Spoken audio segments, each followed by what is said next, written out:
നമസ്കാരം, ഞാൻ മനോജ് നെടിയാക്കൽ. ഇന്നത്തെ വിപണി വിശേഷത്തിലേക്ക് എല്ലാവർക്കും സ്വാഗതം. നൂറ്റാണ്ടിലെ ഏറ്റവും ശക്തമായ ഭൂചലനം കൊളംബിയൻ കാർഷിക മേഖലയെ പിടിച്ചുലച്ചു. ആഗോള കാപ്പി കയറ്റുമതിയിൽ രണ്ടാം സ്ഥാനത്തുള്ള അവർക്ക് മാർക്കറ്റിലെ ആധിപത്യം പോലും നഷ്ടപ്പെടുമോ എന്ന അവസ്ഥ. കാൽഡാസ്, റിസറാൾഡ, ക്വിൻഡിയോ ഉൾപ്പെടുന്ന കാപ്പിത്തോട്ടം മേഖലയിൽ ഭൂകമ്പത്തിൻ്റെ ആഘാതം ശക്തമായിരുന്നു. എന്നാൽ തോട്ടം മേഖലയിലെ സ്ഥിതിഗതികൾ ഇനിയും വിലയിരുത്താൻ അവർക്കായിട്ടില്ല. അതേസമയം വൻകിട കാപ്പി സംസ്കരണ ഫാക്ടറികൾക്കും ഗോഡൌണുകൾക്കും ഭൂചലനത്തിൻ്റെ ആഘാതത്തിൽ നാശം സംഭവിച്ചു.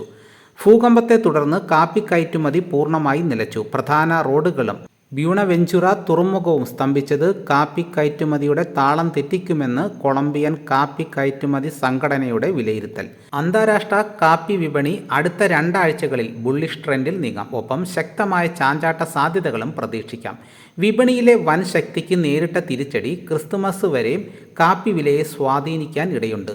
അറബിക്ക കാപ്പി 335 സെന്റിലും റോബസ്റ്റ $3785 വയനാട്ടിൽ കാപ്പിപ്പരിപ്പ് കിലോ 392 രൂപ. ദേശീയ അവധി മൂലം തായ്ലൻഡ് റബ്ബർ വിപണി പ്രവർത്തിച്ചില്ല. ജപ്പാൻ അടക്കമുള്ള അവധി വ്യാപാര കേന്ദ്രങ്ങളിൽ ഓപ്പറേറ്റർമാർ ഷോർട്ട് കവറിങ്ങിന് നീക്കം നടത്താം. ഓണ ആവശ്യങ്ങൾ മുന്നിൽ കണ്ട് കർഷകരും മധ്യവർത്തികളും റബ്ബർ വിൽപ്പനയ്ക്ക് ഇറക്കി. വിൽപ്പനക്കാരുടെ വരവ് വിവിധ ഇനം ഷീറ്റ് വിലയെ ബാധിച്ചു. കൊച്ചിയിൽ 4-ാം ഗ്രേഡ് കിലോ 280 രൂപയായും 5-ാം ഗ്രേഡ് 275 രൂപയായും താഴ്ന്നു. ദക്ഷിണേന്ത്യയിൽ നാളികേര ഉൽപ്പന്നങ്ങളുടെ വിലയിൽ മാറ്റമില്ല. കൊപ്ര സംഭരണത്തിൽ നിന്നും വൻകിട മില്ലുകാർ വിട്ടുനിന്നതിനാൽ പച്ചത്തേങ്ങ വില സ്റ്റഡി.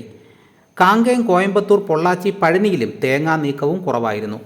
കൊച്ചി, കോഴിക്കോട്, തൃശൂർ വിപണികളിൽ വെളിച്ചെണ്ണ, കൊപ്ര വിലകളിൽ മാറ്റമില്ല. ഏലക്ക ലേലത്തിൽ ആഭ്യന്തര വിദേശ ഇടപാടുകാർ ചരക്കിനായി മത്സരിച്ചു. ഉൽപാദന മേഖലയിൽ നടന്ന ലേലത്തിൽ ശരാശരി ഇനങ്ങൾ കിലോ 3140 രൂപയിലും മികച്ച ഇനങ്ങൾ 4199 രൂപയിലും കൈമാറി. മൊത്തം 61,246 കിലോഗ്രാം ഏലക്ക ലേലത്തിൽ വന്നതിൽ 58,613 കിലോയും വിറ്റഴിഞ്ഞു. അപ്പോൾ ഇതാണ് ഇന്നത്തെ വിപണി വിശേഷങ്ങൾ. ഇതോടുകൂടി വീഡിയോയുടെ പൂർണ്ണമാകുന്നു.